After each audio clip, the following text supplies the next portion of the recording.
There's a way of looking something anew, as if you never saw it before, for the first time, and asking questions about it as if you were different. Hey, suppose you were a Martian who never slept. They didn't have sleep. You didn't have to sleep.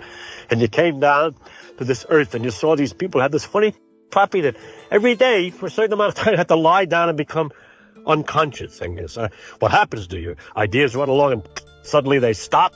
Or do they just run more and more slowly?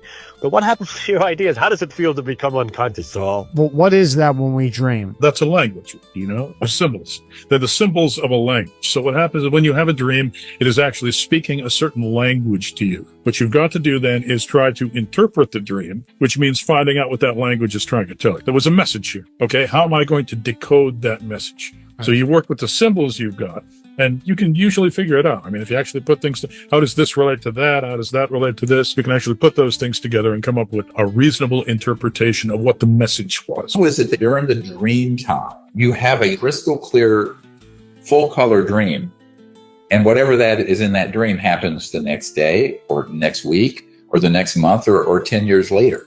How does that happen? You're not only what you think you are, locked in the frame of your physical form and in this time and place. You're actually connected in consciousness to every point in space and every point in time.